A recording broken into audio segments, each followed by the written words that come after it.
As we approach CES 2025, leaks are dropping left and right, and we now have the full lineup of the 5000 series from NVIDIA's next generation of desktop GPUs, codenamed Blackwell. Chinese serial leaker publication BenchLife, citing sources with manufacturing factories, listed the initial lineup of GPUs to be launched in Q1 of next year, from the 5090 to the 5070, as well as some information on the 5060 and 5060 Ti. And unfortunately for us PC enthusiasts, I think we should prepare for some rough times ahead. Our sponsor URCD Keys is having a Black Friday super sale, so if you need a Windows or Office OEM key, you should check them out now. What is an OEM key? If you buy a Windows 11 directly from Microsoft, you'll pay $139 currently, or more depending on your region, and that's for a home edition key. But if you buy an OEM key from urcdkeys.com, you'll only have to pay $21.80 when you use my coupon code C25. And that's for a Windows 11 Pro key. These keys work globally, and you'll get them within minutes. You can pay with a credit card or PayPal. After purchasing, just go to your purchased orders page and copy the key, and then on your Windows 11 install, type in Activate and enter your key in the appropriate field and click Activate. Simple and quick. You can also get Office 2021 Professional Plus at less than half the price with my coupon code C25. Check the links in the video description for your cheap OEM keys today. As you can see from BenchLife's list, with the exception of the 5060 and 5060 Ti, whose launch dates are yet to be confirmed, the 5090, 5080, 5070 Ti and 5070 will all be launching in Q1 of next year, with the news publication stating that these will be launched sequentially up until April. We also have the CUDA core count and which GPU variant will be used in each card, but we'll get to those in a second. According to BenchLife's sources, and we should keep in mind that these are unconfirmed rumors, the lineup will use GDDR7, with the 5090 featuring a whopping 32GB of VRAM, so that's a whole 8GB more than the 24GB on the 4090. And of course, GDDR7 is considerably faster than GDDR6, with 60% higher bandwidth at 32GB per second per pin. That is, assuming NVIDIA will use that spec. More importantly, G7 operates at 1.1 volts as opposed to the 1.35 volts on G6X. BenchLife also claims that the 5000 series will use PCIe Gen 5 instead of Gen 4 as on the 4000 series. We've actually already seen one GPU manufacturer use PCIe Gen 5, the Chinese More Threads, as we can see here in their MTT S80 model, which is the first card to use this connector. The change to PCIe 5 won't be noticeable in most scenarios, but there could be at least a tangible benefit to this change, even if system bandwidth is not the main bottleneck when it comes to GPUs, at least at the moment. Honestly, I doubt that even at 8K the PCIe Gen 4 bandwidth gets saturated. What does call for attention is the CUDA core count in these GPUs, with the 5090 having 21,760, which is 32% more than the 16,384 CUDA cores on the 4090. If you recall, the 4090 had nearly 40% more CUDA cores than the previous generation. Mega-sized GPU on Twitter also leaked the die size with the 5090 at 744mm squared, so that's larger than the 4090 at 609mm squared, which is a significant increase in size of roughly 22%. Only Turing was larger in terms of die size, at least for consumer-grade GPUs. So the 5090 has a 22% larger die, or thereabouts, 32% more CUDA cores, all the while being built on TSMC 4np. The 4090 was also built on 5nm, but on the initial 4n TSMC node, while this new 4np node that will be used for the 5090 is about 11% faster at ISO power. It's no wonder then that NVIDIA is building a fairly larger die, since the node alone is not enough to provide a significant performance uplift. So taking into account that CUDA core count increases don't scale linearly with performance, we can still estimate that given the information from these leaks, the 5090 will be about 30 to 35% faster than the 4090, which just so happens to be exactly what I said in a video 8 months ago, when I looked at the possibility of Nvidia making a dual-die GPU for the consumer market in the same fashion as they are building Blackwell for servers. In that video, as you can see here, I said that the 5090 would be 30 to 35% faster than the 4090, and if Nvidia somehow managed to make a two-die version, it would be close to 70% faster than the 4090. I maintain that we're not at a point yet where a dual die will make sense for the desktop segment, especially with no competition from AMD, but the performance I estimated for a single die seems to be spot on with the new leaks that we have. Now, while a 35% increase is nothing to scoff at the end of the day, it all comes down to price, and as BenchLife suggests, the use of G7 and the increase to 32GB of VRAM probably means a significant price hike for the flagship model. For funsies, I posted on Twitter my guess for the prices of the Nvidia 5000 series, and that tweet got 27,000 views. It's always the shit posts that get the most views, although I don't really post anything other than shit posts on Twitter. People's reactions to my guesses were, as expected, extremely negative, but I honestly don't think the final prices will be too far off my guesses. We'll get to the other SKUs in a minute, but I speculated the 5090 to be $1,800 MSRP. Many have suggested that it will be $2,000, but I don't think it will go up that high, at least as far as the MSRP. The actual retail price is a different story. I think that at retail we will never see a 5090 under $2,000, and it's likely that they will sell for $2,200 to $2,500 if the 4090 is any indication. Now looking at the other SKUs, the 5080, according to BenchLife's leak, features 10,752 CUDA cores, so about half of the 5090, and is using the 203 die instead of the 202. It also features a meager 16GB of VRAM.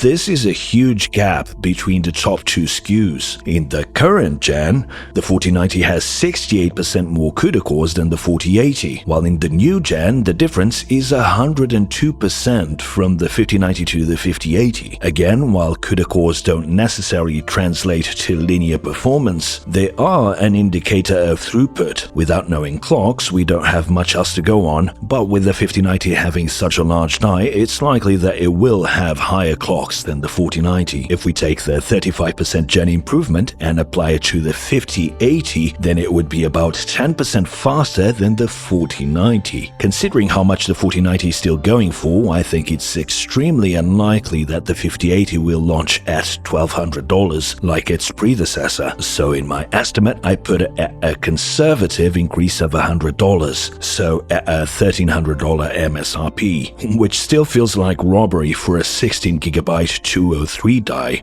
but it worked out well for Nvidia in the last gen, so I think they'll stick to the inflated prices, with a small increase being likely. I think that more than $1,300 would really be pushing it, so it will either launch at the same price as the 4080 or have a small increase, which is why I think $1,300 makes sense. I mean, in context, you would be paying $1,300 for a card that is 10% faster than a 4090, which goes for $2,000. You are getting less VRAM, but 16GB is just about enough for current games at 4K. It's crazy to look at this lineup and think that $1,300 for a third-rate cut-down die might be a good deal. Remember, the 5080 will likely have a greater gap in performance from the 5090 than the 4080 had from the 4090, so you are paying more for less. The more you buy, the more you save, Jensen would say, but in this case, the more you pay, the less you get. And if you thought this was a tough pill to swallow, well, the same applies to the rest of the lineup. The 5070 Ti, which oddly enough will also launch in Q1, features 8,960 CUDA cores and uses a cut-down variant of the 203 die used in the 5080. It also features 16GB of VRAM, so it seems that this would have been called the 5080 and the 5080 called the 5080 Ti if it hadn't been for the controversy of the 4000 series launch, which had that ridiculous 4080 12GB before Nvidia renamed it, or as they still state on their website, they pressed the unlaunch button. As an excuse for their disgusting greed move, they claimed that having two GPUs with the 4080 designation was confusing. So I think this 5070 Ti is the 5080 that will never get unlaunched. Considering it has the same die, albeit a cut-down version, and the same amount of VRAM, probably lower clocks, the 5070 Ti should come at about 16 to 20% slower than the 5080, which is roughly in line with the difference between the 4070 Ti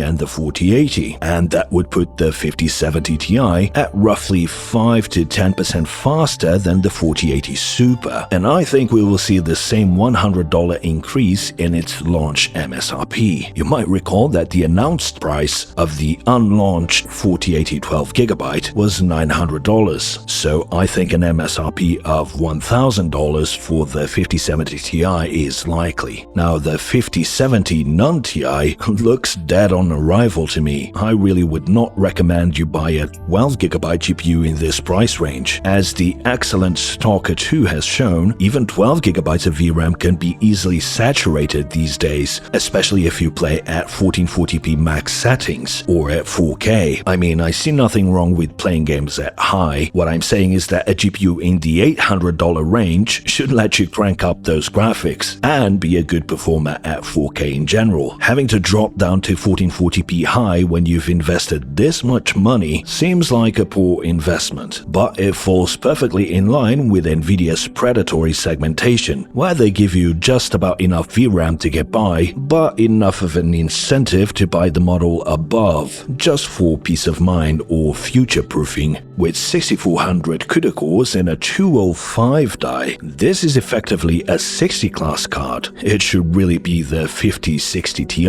It has 33% less CUDA cores than the 5070 Ti, and like I said, only 12GB of VRAM. That should put it about on par with the 4070 Ti Super, maybe a bit faster, maybe reaching the level of a 3090 Ti. The 4070 launched at $600, so it's possible that the 5070 will launch at roughly the same price, or with a price increase of $100 like the others, so at $700. But I actually think Nvidia might push the price of this one up to $800, at least until the stock of existing mid-range cards dries up. The 4070 Ti Super is still selling for roughly $750, so I don't think it would make much sense to release the 5070 at a lower price than that. If you have around $800 to spend on a GPU right now and you want to go with Nvidia, then a second-hand 3090 Ti would be a better buy. Or you can go with AMD with the 7900 XTX now selling for about $800 new. So like I said, considering the options available, I think the 5070 will be dead on arrival. That leaves the 5060 Ti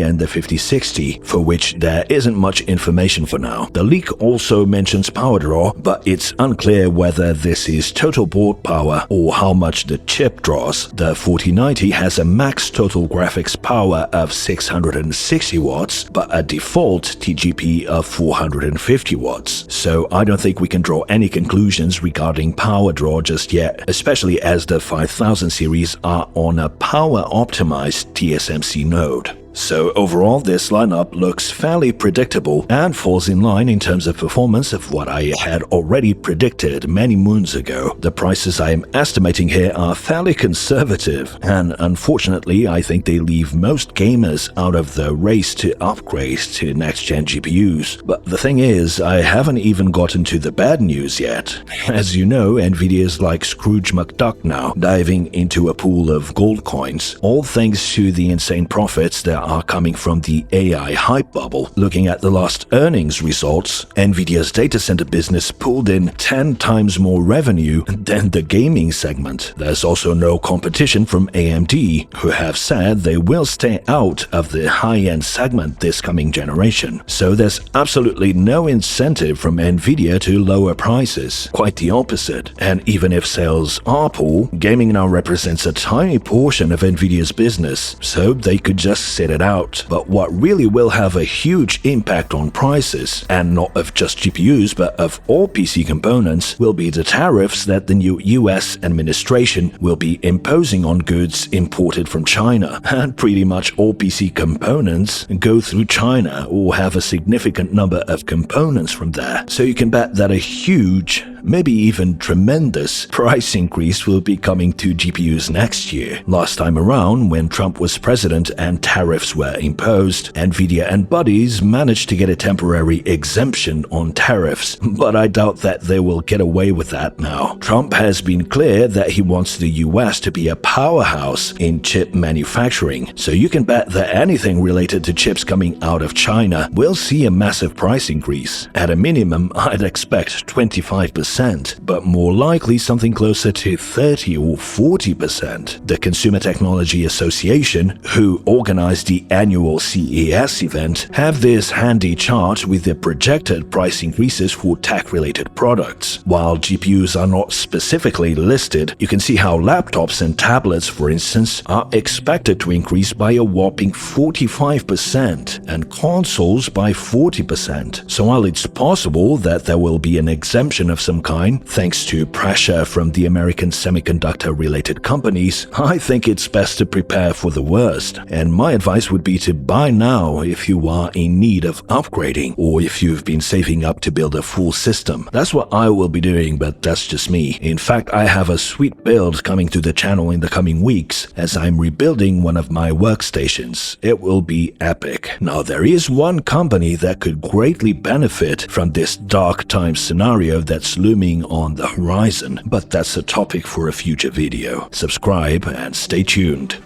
A huge thanks to my awesome patrons for their continued support. Consider becoming a patron today for just a couple of dollars per month, as that will ensure that I can remain independent and bring in-depth, unbiased analysis to help guide your purchasing and investment decisions, and hopefully inform and entertain you also. My patrons also get access to my Discord server. Thanks for watching, and until the next one.